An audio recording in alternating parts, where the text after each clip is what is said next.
नमस्ते। आप सभी का स्वागत है भारत विचार में। आज हमारे साथ फिर से जुड़ रहे हैं डॉक्टर फयाज अहमद फैजी। और आज का जी, जो नमस्कार। नमस्कार। आज का जो टॉपिक है, जो फैजी साहब हमें बताएंगे, वो टॉपिक है ऐसे पसमानदा लोगों का, दलित मुसलमानों का, जिन्होंने इस देश में बहुत ख्याति पाई, बहुत नाम कमाया है, लेकिन लोग नहीं जानते कि वो लोग कौन है। लोग जानते हैं, लेकिन वो ये नहीं जानते कि वो एक पिछड़े समाज से आते हैं। डॉक्टर फैजी साहब, बहुत बहुत धन्यवाद फिर से आने के लिए भारत विचार में। और जी, पहला नाम जो मैं जी, लूंगा, आपका बहुत-बहुत धन्यवाद। जी, जी, मैं जो पहला नाम लूंगा वो है वाटर मास्टर हवलदार अब्दुल हमीद, परमवीर चक्र। जी, आप जी, इनसे वीर अब्दुल हमीद जी। जी, इनसे ही शुरू करते हैं। जरा इनके बैकग्राउंड के बारे में जी, बताइए कि वो कहाँ से आए हैं, किस प्रांत से आए हैं। और हर कोई जानता है कि वो जी, परमवीर चक्र विजेता हैं। और जरा इनके बारे में बताइए जी। पहले। जी, देखिए वीर अब्दुल हमीद हम लोग बचपन से सुनते आ रहे हैं।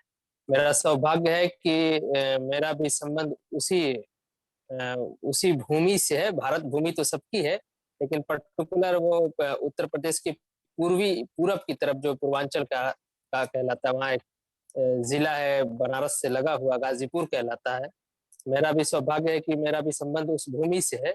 वहीं के वो रहने वाले थे। एक गरीब अ, दर्जी बिरादरी में उनका जन्म हुआ था और उनका बचपन से देश की सेवा करना और फ़ौज में जाने का उनका बड़ा एक उनके शौक था उनको। एक और वो जुनून कह सकते हैं। जब से हाँ, हाँ, जुनून। और गाज़ीपुर की जो धरती है, हमारा पूरब की जो धरती है, वहाँ से पहले से देश सेवा में जाने का एक कल्चर रहा है। आज भी हमारे यहाँ सुबह आप सड़कों पर जाएँगे, तो सुबह सवेरे 3 बजे, 4 बजे एकदम सुबह लड़के दौड़ते हुए मिलेंगे। आप पूछेंगे भाई क्यों दौड़ रहे हैं? तो वो बताएँगे कि हम भर्ती के लिए दौड़ रहे हैं। हमारे यहाँ भर्ती का शब्द चलता है, भर्ती। जो सैन्य बलों में हाँ, सैन्य बलों में भाई भर्ती की तैयारी हो रही है, भर्ती के लिए मेहनत कर रहे हैं। ये आम तौर से तो उसी पृष्ठभूमि में वीर अब्दुल हमीद भी आए और उनका भी बहुत ही एक कहते हैं बचपन से उनका सपना था कि मैं भारतीय सेना में जाऊँ और देश की सेवा करूँ। जी। तो अब मैं दूसरे व्यक्ति का नाम लूंगा। आज सिर्फ इन पसमानदा मुसलमानों की ही जय जयकार होगी और कुछ नहीं, ताकि लोगों को पता चले कि कैसे कैसे हाँ, लोग। लेकिन मैं एक एक बात जोड़ना चाहूँगा। हाँ जी। आपने देखा होगा कि जो मुख्य धारा के जो मुस्लिम हैं या मुसलमान का मतलब ही जो अशराफ वर्ग कहा जाता है, वो हम्म। आप देखेंगे सिरे से जो पसमानदा पृष्ठभूमि से आए हुए जो विभूतियाँ इस देश के अंदर, जिन्होंने देश के निर्माण में, देश को सजाने-सँवारने में और भी जो महती योगदान दिया, उसका हिंदू समाज तो उसका बहुत ही गर्वान्वित महसूस भी करता है और गर्व के साथ उनका वर्णन करता है। एपीजे अब्दुल कलाम हो या वीर अब्दुल हमीद हो या सुकई जुलाहा हो, जो भी इस तरह के जो रहे हैं, जिन्होंने अपने राष्ट्र निर्माण में या देश के लिए कुछ किया है, लेकिन अशराफ वर्ग उनको अक्सर इग्नोर करता है। आप देखेंगे कि अशराफ वर्ग जो सर सैयद की बात करेगा, उसका जन्मदिन मनाएगा, उसका 200 साला यानी उसका जो है 200 साल जो उनके जन्म का है वो मनाएगा। अल्लामा इकबाल पे यूनिवर्सिटी, कॉलेज और सड़क बनाएगा। लेकिन वो जो असल हीरो हैं इस देश के, चूँकि वो पसमानदा बैकग्राउंड से आते हैं, तो एक बड़ा खुलेआम भेदभाव है, आप इसको देख सकते हैं। घृणा तो कह चाहे सकते एक हैं। अब घृणा के हद तक तो है ही है, इसलिए कि वो अपने सहधर्मियों के साथ जब इतनी घृणा रखते हैं, सिर्फ़ इस बिना पर कि ये देशज हैं, ये भारत भूमि से हैं और वो बाहर से आए हुए आक्रांता हैं। बहुत शान से वो हमेशा कहते रहते हैं अपने नाम के आगे विदेशों के जो शहर हैं उनके नाम, जैसे किरमानी है, शेरवानी है, बुखारी। बुखारी है, ये सब शहरों के नाम है वो। और पसमानदा में जब बैठते हैं तो इसका एक भौकाल भी बनाते हैं कि भई मेरी नस्ल यहाँ से जुड़ती है, मेरे बाप-दादा यहाँ से आए थे, मैं यहाँ का हूँ, तुम लोग नीचे हो, दबे हो। इस तरह का एक ऑरा क्रिएट करते हैं। तो इसी आधार पे मैं हमेशा कहता हूँ कि हमारे देश के जो देशज पसमानदा हैं, कालांतर में जो किन्हीं कारणों से इस्लाम धर्म के अनुयायी बने, उनके साथ 3 आधार पर भेदभाव होता है। पहला जो है वो नस्ल के आधार पर इस एथनिसिटी कह लीजिए आप उसको या जाति कह लीजिए। दूसरा जो है सभ्यता संस्कृति के आधार पर कि हम अरबी और ईरानी सभ्यता के हैं, हमारी उच्च सभ्यता है और ये भारतीय सभ्यता, ये हिंदुआना सभ्यता, ये हिंदुआना रस्म कह के वो कहते हैं। और तीसरा क्षेत्र के आधार पर कि हम अरबी हैं ईरानी हैं, तुर्की हैं, तुम भारतीय। तो उसी बुनियाद पे वो हर चीज़ में फ़र्क करते हैं।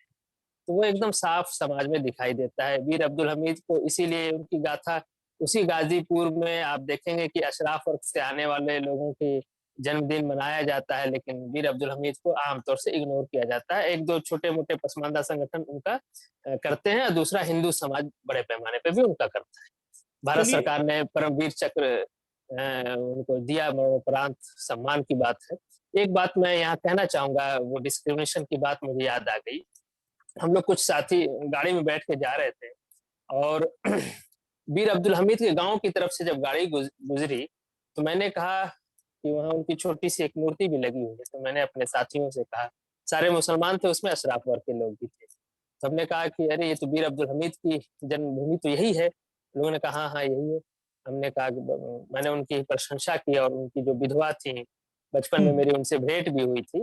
एक हम्म, लंबी बात हो जाएगी, मैं शॉर्ट में करता हूँ। तो मैंने कहा कि बेचारी विधवा है जो है, अभी किसी प्रोग्राम में मैंने उनको देखा था, कुछ लोगों ने मदद किया, तो मैंने उसकी प्रशंसा की। तो अशराफ वर्ग से आया हुआ एक लड़का, नौजवान लड़का था, तुरंत उसने कहा कि अरे आप समझते नहीं हैं, बुढ़िया बहुत होशियार है, रो-रो गागा के चारों तरफ से पैसे ले आती है, बहुत पैसा रखा है। तो एक इस तरह से उसको डिमोरलाइज़ करना और उनकी महत्ता को खत्म करना, उनकी बेवा के प्रति इस तरह की सोच रखना, मैं नहीं समझता कि हिंदू समाज से आने वाला कोई इस तरह का कमेंट कभी कर सकता है, जो अशराफ वर्ग ने किया। हम तो उनके जी, पैर छूकर उनसे आशीर्वाद लेंगे। जी, बिल्कुल, बिल्कुल। चलिए अब दूसरे व्यक्ति की ओर चलते हैं। अगर एक वीरों के वीर थे तो एक सुर सम्राट थे, जी, बिल्कुल। शहनाई के सरताज, बादशाह जी, कह लीजिए। जी, बिल्कुल। आप तो नाम समझ ही गए होंगे। हाँ, हाँ, आप उस्ताद उस्ताद बिस्मिल्लाह खान साहब की बात उस्ताद कर रहे बिस्मिल्लाह हैं। खान साहब, हाँ जी, साहब। जी। बिहार ये बिहार में डुमरांव में एक गाँव में पैदा हुए थे। आज भी मैं कुछ दिन पहले भी मैं वहाँ उनकी फ़ोटोज़ वहाँ आई गाँव से। आज भी फूस और छप्पर की उनकी वो है, जो उनका मकान है। अपने पिताजी के साथ वो माइग्रेट करके वहाँ चले गए थे बनारस में। और बनारस में काशी विश्वनाथ के मंदिर में सुबह-सुबह बैठ के वो उनका उनका जो है पूरी ज़िंदगी की दिनचर्या थी। सुबह की शुरुआत वहीं से वो करके बजाते थे शहनाई। तो एक शानदार व्यक्तित्व है और वो पसमानदा कम्युनिटी में भी बहुत ही डाउन ट्रोडन समाज, जिसको आजकल स्वच्छकार समाज कहते हैं, उस समाज से उनका संबंध है। और शहनाई में आप जानते हैं कि पूरी दुनिया में उस तरह का कोई शहनाई बजाने वाला आपको नहीं मिलेगा। भारत सरकार ने उनको भारत रत्न दे के मान-सम्मान दिया। हालाँकि इस तरह की जो विभूतियाँ होती हैं, वो किसी अवार्ड से या किसी उससे बहुत ऊपर होती हैं। लेकिन फिर भी एक भारतीय सरकार का, भारतीय जनमानस का एक फर्ज़ दायित्व होता है कि हम अपने विभूतियों का सम्मान करें। नहीं, जी। बिल्कुल, बिल्कुल। वो तो कहते हैं कि वो गंगा तट में बैठ के अगर जब तक वो रियाज़ ना करे, उनको तो चैन नहीं जी। आता था और हुँ। वो बिल्कुल उनसे उ उनसे मैं एक बात याद आ गई, उनसे किसी ने कहा कि भई आप अपने गाँव क्यों नहीं आते हैं? वो जो बिहार बक्सर के पास जो पहले शाहाबाद कहा जाता है। हाँ तो उन्होंने जी। कहा कि भई देखो मैं गंगा छोड़ के नहीं जाऊँगा, तुम इस गंगा को खींच के यहाँ ले चलो तो इसके पीछे-पीछे मैं भी वहाँ आ जाऊँगा। देखिए साहब, तो जी, उसी उसी वाराणसी में एक औरंगज़ेब ने काशी जी। विश्वनाथ को तोड़ा और जी, एक जी। वहाँ जाके बैठ के वहाँ पे आराधना करने लगा माँ तो सरस्वती की। ये औरंगज़ेब के बैकग्राउंड में और बिस्मिल्लाह खां के बैकग्राउंड में ज़मीन-आसमान का फ़र्क ज़मीन है आसमान और का फ़र्क है। दोनों अपने मैं धर्म सभ्यता, के संस्कृति मैं हाँ, मैं सभ्यता, संस्कृति के हिसाब से बिहेव करता है। देखिए, धार्मिक आस्थाएँ आस्था से हमारे यहाँ कभी कोई लड़ाई नहीं रही। लेकिन औरंगज़ेब की धार्मिक आस्था और ये जो है बिस्मिल्लाह खां साहब की धार्मिक आस्था भी ये एक नहीं है। उनका इस्लाम कुछ दूसरे तरह का है, घोड़े के पे बैठ के तलवार लेके जिहाद वाला। पसमानदा का इस्लाम नमाज़ रोज़ा वाला है। आप समझ रहे हैं? तो नहीं आपसे आध्यात्मिक तो इस बारे स्वरूप में का बात भी हो चुकी है। जी हाँ, नहीं, जी। लेकिन बस मेरा जो वो था मकसद था, जी, वो यही था कि नाम लें ऐसे लोगों का जिन्होंने कुछ किया है जी, देश जी। के लिए। अब ये बात जो मेरे ज़हन में आई थी, वो तब आई थी हुँ, जब आपने एक ट्वीट किया था और उस ट्वीट का जी, मैंने जवाब उत्तर दिया था आपको, तो जी, वहीं जी। से मेरे मन में ख़्याल आया कि भई इसके बारे में बात किया जाए। हुँ, जब हम बात हिंदी फ़िल्मों की करते हैं, जी। तो और उसमें जो हमारे जो गाना है, गाना तो हमारा हुँ, मेन है, गाने के बगैर तो कोई फ़िल्म बन ही नहीं सकती। हुँ, और हुँ, जो हुँ। फ़िल्म बन जाती है बगैर गानों के, वो तो बहुत ही जी। रेयर है। मुझे तो याद भी नहीं कोई ऐसा कोई फ़िल्म हुँ, बना हुँ। हो। तो उसमें एक फ़िल्म है जिसमें गाना कंपोज़ किया एक पसमानदा ने, जी, गाना लिखा एक पसमानदा ने बिल्कुल। और जिसने गाया वो भी पसमानदा वो भी है। पसमानदा, जी, जी। वो हम बिल्कुल बात कर रहे हैं म्यूजिक जी, कंपोजर नौशाद, जी। जो खुद दर्जी थे, क्योंकि मैं उनका एक इंटरव्यू देख रहा था, बोलता है कि उनके पिताजी नहीं दर्जी का काम करते थे। नहीं, और नहीं, नौशाद बाय कास्ट वो कोरी थे, जिनको बुनकर कहा जाता है। अशराफ ने जिनको जुलाहा कहा, वो बम्बई में दर्जी का काम करते थे। अच्छा, हाँ, एक बहुत ही जुड़ा प्रसंग है, मज़े का है, अगर आप आज्ञा दें तो मैं नहीं, सुनाऊँ? मैं खत्म कर दूं अपनी बात। और जी, दूसरे जी, जी। व्यक्ति जिन्होंने लिखा था, जी, जी। मन तड़पत हरि दर्शन को, तो आज जी, तो जी। शकील शकील बदायूनी, बदायूनी साहब ने, जी, जी। बदानी साहब, जी, ये जी। भी पसमानदा। और जिन्होंने हुँ, गाया, हुँ। वो भारत की आवाज र कहते हैं उनको, जी, बिल्कुल, मोहम्मद रफी बिल्कुल। साहब। जी, तो बिल्कुल, आज भी जो बिल्कुल। है, जब हुँ। उस गाने को देखते हैं तो सुनते हैं तो रेंगते खड़े हो हुँ। जाते हैं। हमारे दोस्त प्रवीण सुंदरियाल जी बता रहे थे कि जब ये गाना रिलीज़ हुआ था, तो सैकड़ों की संख्या में साधु लोग मिलने गए थे बम्बई कि इस गाने को बनाया किसने, इस गाने को गाया किसने, वो मुझे बता रहे थे। तो एक ये अपने आप में एक अनोखी बात है ये बहुत अच्छी बात है।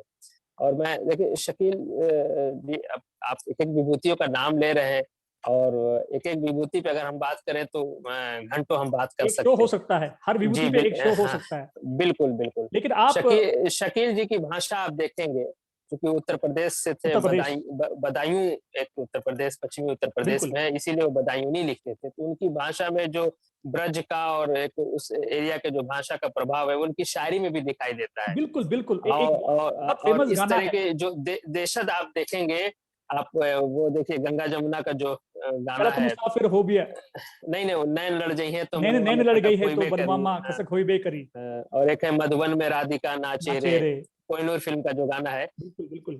ये रफ़ी ने इसको गाया है, नौशाद ने म्यूज़िक दिया कंपोज़ है किया और है। शकील साहब ने इसको कंपोज़ किया है।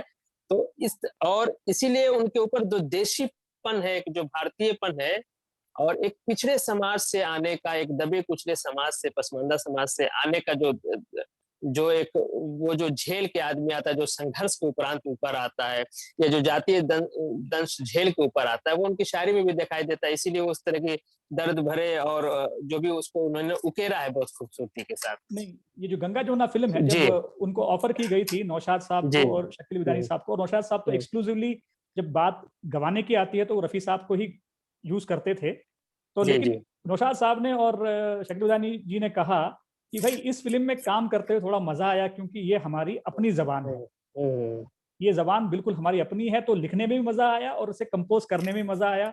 और जी, ज़ाहिर जी। है कि रफ़ी जी तो जब तक वो ठीक से ना गा दें, तब तक हुँ, वो हुँ। पानी तक ना पिएँ।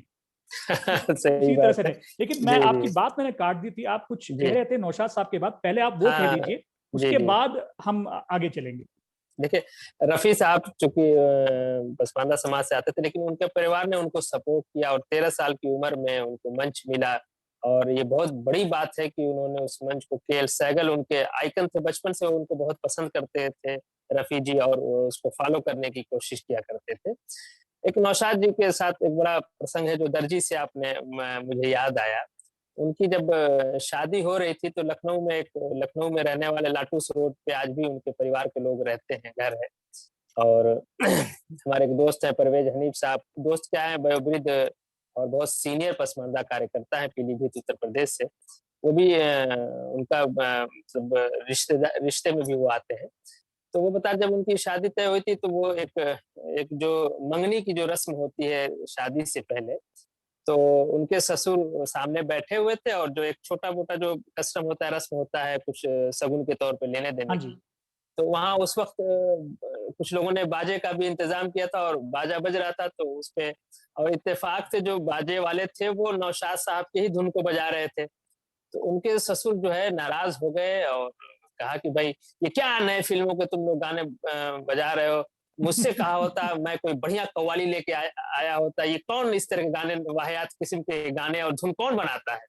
नौशाद साहब ने अपने इंटरव्यू में बताया, मैं सुन रहा था, तो वो कह रहे थे कि मैं खुद ही सामने बैठा हुआ था, मैं डर रहा था कहीं हमारे ससुर को पता चल गया कि इन इन धुनों का बनाने वाला खुद सामने उनका दामाद बैठा हुआ तो मेरी शादी ही टूट गई होती। तो एक इस तरह उनको ये बताया गया था कि ये लड़का जो है बम्बई में दर्जी का काम करता है। उनको ये नहीं बताया गया था कि म्यूज़िक कंपोज़र है। और नौशाद साहब के साथ एक ड्रॉबैक ये भी था कि वो उनकी परिवार सपोर्ट में बिल्कुल नहीं था, कि म्यूज़िक को इस्लाम में हराम बताया जाता है, जबकि ऐसी बात नहीं है। अल्लामा यूसुफ करदावी ने इसको लिखा भी है, तो एक अलग बहस हो जाएगी। तो मैं शॉर्ट में बताता हूँ, लेकिन उनकी दादी बड़ी सपोर्ट किया करती थी और वो एक दुकान पे जाया करते थे खड़े होके, जहाँ पे वाद्य यंत्र हुआ करते थे, वह देखा करते थे। तो नौशाद फिर वहाँ पे सीखने के लिए काम के ज़रिए से वहाँ उस दुकान में छोटा-मोटा काम भी करने लगे। वहीं से एक हारमोनियम लेके आए थे और छुपा के अपने दादी के कमरे में रखते थे, उसको बजाते थे। एक दिन उनके पिताजी ने देखा तो उसको तोड़ भी दिया। तो नौशाद साहब खुद अपने इंटरव्यू में इसकी चर्चा कर रहे थे। तो रफ़ी साहब को परिवार ने सपोर्ट किया, नौशाद साहब को नहीं। लेकिन देखिए, जो इस ज़मीन का, इस भूमि का है, जब उसे मौका मिलता है तो अपने आप को साबित करता है। भारत को विश्व गुरु कहा जाता है। हम 5000 साल से भी ज़्यादा पुरानी सभ्यता है। हमारे अंदर क्वालिटीज़ हैं और जब भी इसको मौका मिलता है, वो उभर के सामने आता है और पूरे विश्व स्तर पे हम अपने आप को प्रूव करते हैं कि हमारा स्ट्रेंथ क्या है। जी, नहीं, बालाजी। ये बहुत बड़ी बात है, लेकिन और जी। फिर जब मुझे बस दुःख इस बात का होता है कि इनके सहधर्मी जो मुख्य धारा में है, जिनके पास सब कुछ है, शासन प्रशासन भागीदार, वो एक सिरे इग्नोर करते हैं, नहीं सिर्फ पसमानदा होने के बिना पर। नहीं, जी, बिल्कुल, बिल्कुल। लेकिन मैं ये कहूँगा कि जब रफ़ी साहब, जब उनका इंतकाल हुआ था 1980 में हुआ था, 88, जी, वो 3-4 साल ही बड़े खराब थे। बड़े-बड़े जी, कलाकार उन 3-4 सालों में 77 से उसमें उनका जी, इंतकाल हुआ था। कुछ मर गए थे, तो जब हुआ था तो कहते हैं कि बहुत ज़ोर से बारिश हुई थी उस दिन मुंबई जी, में, और फिर जी, बहुत जी, बड़ा लंबा-चौड़ा जनाज़ा गया था उनका। सारे हिंदू, मुस्लिम सब एक साथ जाकर उनको जाके उन्हें जी, दफ़न करने गए, और कहते हैं कि ऐसा देखने को फिर से कभी नहीं मिला कि लोग एकजुट होकर उस बारिश में वो जी, निकल पड़े उनके जनाजे के पीछे कि भाई मोहम्मद रफ़ी जो है अब नहीं रहा, ये वो आवाज़ हुँ। नहीं रही। खैर वो तो आज भी ज़िंदा है, हमारे चारों तरफ है। हमारा इस पे हमारे दोस्त के एक वाक़या, हमारे दोस्त अमित पांडे जी बता रहे थे कि उनके कोई दोस्त है मिश्रा जी, उनसे ये रफ़ी साहब का चर्चा कर रहे थे। उन्होंने कहा कि देखिए, रफ़ी ने ये गाना बहुत अच्छा गाया है। तो उनके दोस्त मिश्रा जी ने उनको बहुत कस के डाँटा, कहा कि रफ़ी नहीं, रफ़ी साहब कहो। तो ये उनके दिल में सम्मान है, लोगों के दिल में, कि वो सिर्फ़ रफ़ी नाम लेना पसंद नहीं करते हैं। तो वो मैं आपको हमको एक किस्सा अमित सुनाता पांडे हूँ जी बता रहे थे। जी, मैं आपको एक किस्सा सुनाता हूँ। केरल में एक जी। आदमी है, हिंदी नहीं आता, उर्दू नहीं, हुँ। कुछ भी नहीं आता, लेकिन वो हर साल मोहम्मद रफ़ी साहब के बर्थडे में, जन्मदिन में, वो जी, जी। टेंट लगा के उनके गाने चलाता है। बोलता है कि मेरा क्या कुछ बात समझ है! में नहीं आता मेरे को। जी, जी। वो क्या कह रहे हैं, क्या गा रहे हैं, वो मतलब क्या है, जी, कुछ नहीं जी। पता। बस भैया मुझे इनकी आवाज़ सुननी है। जी, तो बिल्कुल। यही जो है रफ़ी साहब का जो है मैजिक जिसे कहते हैं, हुँ। मोहम्मद जी, रफ़ी की कशिश ही कुछ और है, वो नशा ही जी। कुछ और है। और बिल्कुल, देखिए बिल्कुल। कैसे शकील विदानी साहब कैसे लिरिक्स उनके लिए लिखते थे, और जी। कैसे जो है नौशाद साहब उसका इसके हिसाब इन से इन कंपोज़ भी इन करते थे। इन तीनों लोगों ने, एक समय था जो 50 और 60 का जो दशक है, हुँ, उसमें बिल्कुल धूम मचा के रखा हुआ था। और आज भी अगर भारतीय सिनेमा की बात की जाए, तो इन त्रिमूर्तियों के बिना भारतीय सिनेमा का इतिहास नहीं लिखा जा सकता है। नहीं, बिल्कुल तो नहीं। बहुत गर्व की बात है हमारे लिए कि वो पसमानदा समाज से आते हैं, देशज हैं, इस भूमि से हैं। जी। और बदायूनी साहब कौन से ब उसमें आते हैं? हाँ, हाँ। बदायूं साहब जो है, एक हमारी तरफ चूड़ीहारा कहते हैं, वो मतलब मनिहार भी कहते हैं, मैं बता रहा हूँ, शिकलगर भी उसको कहते हैं। जो चूड़ी बनाने का, चूड़ी बेचने का अच्छा, काम अच्छा, अच्छा। जो लोग करते हैं, उस समाज से हैं। रफ़ी साहब जो है बार्बर समाज से हैं, बाल बनाने वाला समाज जो जिसे नाई कहते हैं। तो ये एक अलग-अलग जो है उससे है, लेकिन ये हमारे देश की खूबसूरती है कि ईश्वर हर समुदाय में ऐसे-ऐसे विभूतियाँ पैदा करता है, ऐसे-ऐसे नगीने हीरे पैदा करते हैं कि दुनिया उसका जो है दूसरा नहीं ला के दे सकती, उस तरह का। अभी जी, एक पसमानदा अ, आइकॉन, हीरो के बारे में हम बात करेंगे, वो हैं जी। फिर से भारत रत्न एपीजे अब्दुल कलाम। जी, बिल्कुल, बिल्कुल। ये तो जिस हालात से ये उभर कर पढ़ लिख कर आए ऊपर, जी, चाहते तो अमेरिका जाके पता नहीं क्या-क्या नहीं कर सकते थे, जी, जी, नहीं गए। कहा भैया यहीं रहेंगे, यहीं काम करते रहेंगे और यहीं पे हम मर जाएँगे। जी। कहते हैं उनके और बारे में, वो जी, जब उनको अगर आप रोज़ अगर आप एक ही रोटी, जो जो रोटी है और एक ही तरह का दाल, अगर आप उन्हें रोज़ दोगे ना, तो वो जी, कंप्लेन नहीं करेंगे। क्योंकि किसी ने कहा था कि उनको पता ही नहीं कि वो खा क्या रहे हैं। वो जी, खाते थे सुबह सिर्फ़ 1 या 2 इडली, फिर चटनी के साथ। वो जी। तमिलनाडु से थे, तो हाँ, थोड़ा-सा बिल्कुल, बिल्कुल। थोड़ा-सा दही चावल, पानी और कहते हैं भाई भूख और प्यास तो उनको शायद लगती ही नहीं थी, और जब देखो आसमान की ओर देखकर बैठ के यही सोचते थे कि भाई करना क्या है आगे। और उन्होंने जो कर दिखाया, उन्होंने, उनकी वजह से आज हम सुरक्षित हैं। जी, तो जी। कलाम जी के बारे में थोड़ा सा डिस्कस करते हैं। हाँ जी, उनके बारे में अब तो बहुत दुनिया जानती है। और एक वो ऐसा राष्ट्रपति जो राष्ट्रपति भवन में एक ब्रीफकेस लेके दाखिल हुआ और एक ब्रीफकेस लेके वापस आया। इवन जो है एक बार उनका परिवार भी गया था, उनके परिवार का बड़ा दबाव था उनके भाई वगैरह कि भाई हम आप राष्ट्रपति हैं, हम लोग भी घूमेंगे और ये करेंगे, वो करेंगे। तो बहुत दबाव के बाद वो दूर रखते थे परिवार को इन सब चीज़ों से। परिवार गया तो उस पूरे परिवार के रख-रखाव खर्चा जो है उन्होंने अपने जेब से दिए। राष्ट्रपति के में हाँ, अपनी जेब से दिया। और मैं समझता हूँ कि हमारे लिए एक भारतीय होने के नाते बहुत गर्व की बात है कि वो इंसान जो है बैटलफ़ील्ड में जिसको कहते हैं वो जब मृत्यु आई उनको तो बैटलफ़ील्ड जिसको कहते हैं ना, एक लड़ाई का मैदान, एक जीवन संघर्ष, वो भाषण देते हुए उनको जब हार्ट अटैक आया था स्टिल वर्किंग इस उतनी एज में भी वो वर्किंग थे और वो पहले राष्ट्रपति थे जो इतनी उम्र के बाद मतलब एक अच्छी उम्र थी, बहुत मैच्योर थे वो।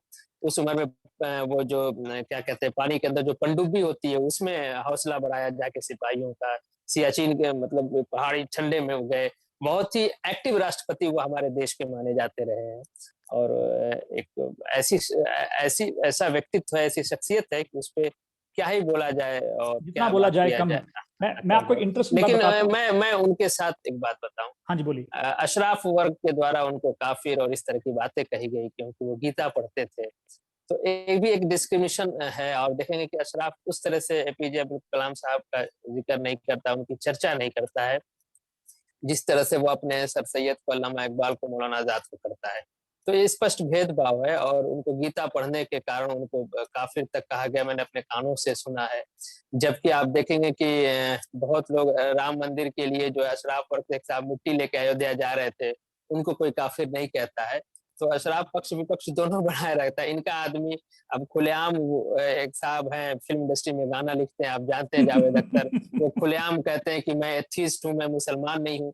लेकिन एक बड़ी विडंबना है हमारे देश के अंदर कि मुसलमानों के मामले में उन्हीं को बुला के कहा जाता है कि भैया तुम मुसलमानों का पक्ष रखो।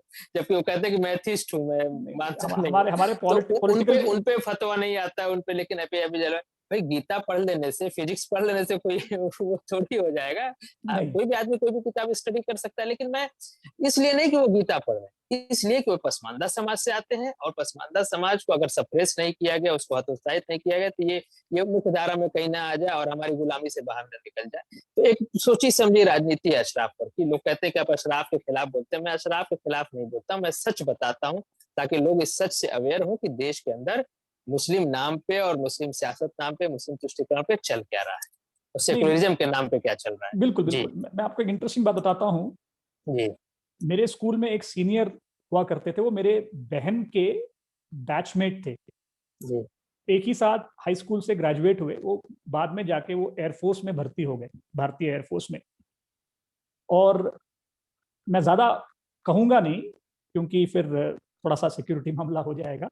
लेकिन जी, कलाम साहब उनके घर में आए हुए थे, उनके मरने के 2 दिन पहले उनके घर में खाना खा के गए थे। तो वो मेरे सीनियर हैं, तो इस तरह से मैं सोचता हूँ कि भाई मैं उनको जानता हूँ, मेरी बहन उनको जानती है, क्लासमेट्स हैं।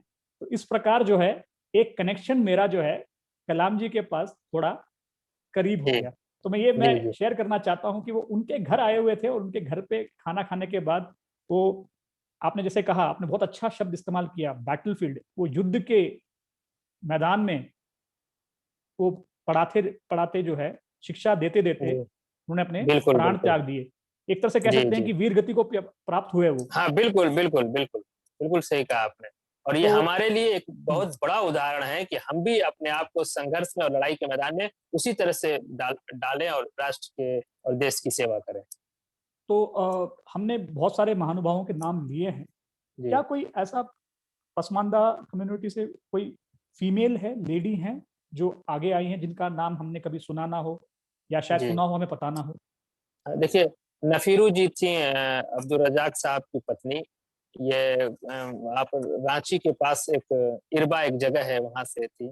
अब्दुल रज़ाक साहब का व्यक्तित्व ही खुद अपने आप में ये मोमिन कॉन्फ्रेंस जो आसिम बिहारी के नेतृत्व में चल रहा था, ये बहुत उनके बाद जो सेकंड जनरेशन की उनकी पत्नी थी नफ़ीरू जी और अब्दुल रज़ाक जी ने पहले खुद पढ़ाई किया और फिर अपनी पत्नी को पढ़ाया। दोनों लोगों ने मिल के उस इलाके में चूँकि आदिवासियों का इलाका है और वहाँ जो बुनकर जो मुसलमानों में जो पसमानदा बुनकर हैं, वो और आदिवासी, उनके लिए उन्होंने वहाँ स्कूल खोला और आज भी वो जीवित हैं, बहुत ही वृद्ध हो चुकी हैं। तो दोनों पति-पत्नी ने मिल के शिक्षा का अलख जगाया।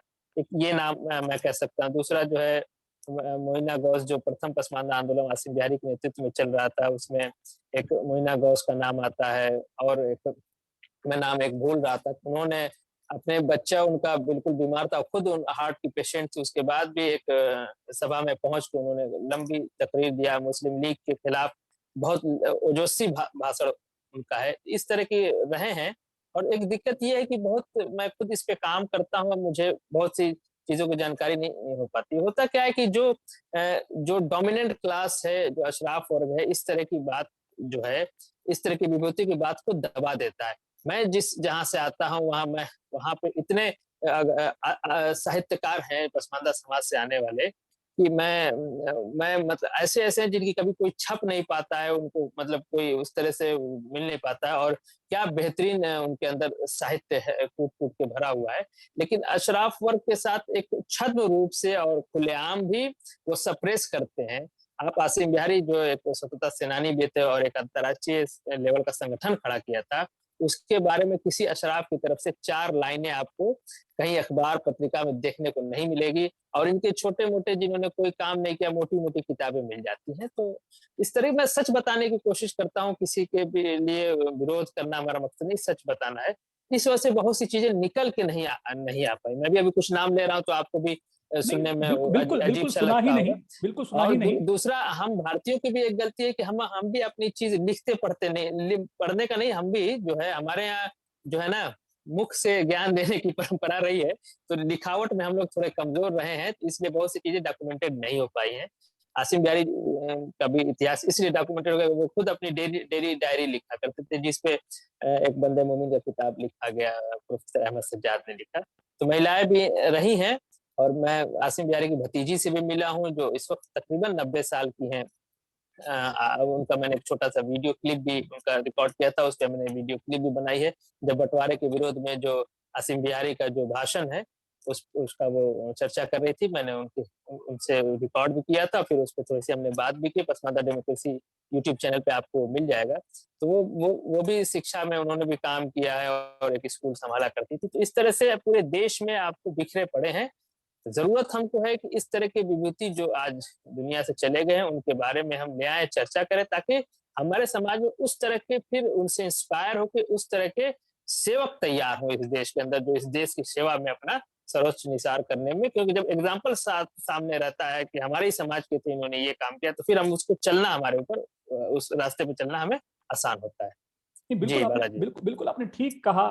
फैज़ी साहब, हम तय हुआ था कि 30 मिनट से ज़्यादा आज प्रोग्राम नहीं करेंगे, जी, जी। क्योंकि समय हो रहा है, 10:30 जी, बजने वाले हैं। जी। मैं बस यही प्रार्थना करूँगा कि आपने ये जो प्रण उठाया है, इस पर आपको सफलता मिले और आपकी बातें और ज़्यादा प्रबल जी। हों और एक दिन हम भी ये कह सकें जी। कि भाई पद्मश्री डॉक्टर फ़याज़ अहमद फ़ैज़ी हमारे मित्र हैं। तो नहीं, इस नहीं ऐसी बात नहीं ये है। नहीं, देखिए सोचने में क्या जी। हर्ज है? सोचने जी, में तो पैसा जी, जी। खर्च नहीं नहीं, नहीं हो रहा है। आपने ये शब्द यूज़ किया, आपने मुझे बहुत सम्मान दिया, मैं इसके लिए आपका हृदय से आभारी हूँ, नहीं, आपको नहीं। प्रणाम करता हूँ। लेकिन जो है मेरा एक मकसद है, मैं चाहता हूँ कि ये जो विमर्श है, पसमानदा विमर्श है, जो 13 से 15 करोड़ का विमर्श है, जो मुसलमान नाम पे जो ढक जाते हैं और मुसलमान और इस्लाम नाम पे जो अशराफ वर्ग की सारी मलाई खा लेता है और इनको गुलाम बना के रखा हुआ, इस पे लोग देश में चर्चा करें। पहले तो हमको अशराफ से हम हमेशा मैं एक बात कहता हूँ कि इस देश से मुगलों की हुकूमत खत्म हो गई, लेकिन पसमानदा के ऊपर आज भी मुगलों की हुकूमत चल रही है। तो आप हर हमारी बार आज़ादी के संघर्ष को हम भारतीय जनमानस से चाहते हैं कि वो हमें सहयोग दे, हमारी बात को करे और हमें तलवार लेके अशराफ की तरह लड़ना नहीं है। ये डेमोक्रेसी है, इसमें बस विमर्श को चर्चा में ले आएँगे, तो न्याय ज़रूर मिलेगा और हम आज़ाद भी ज़रूर होंगे। हमें भारतीय जनमानस से, भारतीय संविधान से बहुत आशा है, उम्मीद है, और हम इसी भारतीय जनमानस और भारतीय संविधान की वजह से हम हमारी कुछ स्थिति बेहतर भी हुई है। तो जी। इसी के साथ मैं कहता हूँ आमीन। जी, बहुत-बहुत आमीन। धन्यवाद। और जी, मैं फिर से भेंट होगी आपसे। आज जी, भारत विचार में आने के लिए बहुत-बहुत धन्यवाद डॉक्टर जी, फैज़ी जी, साहब। और नमस्कार। हम ऐसे ही उम्मीद करता रहूँगा कि ऐसी हमारी बातें, चर्चा चलती रहेंगी। बहुत-बहुत धन्यवाद। जी, जी, जी, जी, धन्यवाद।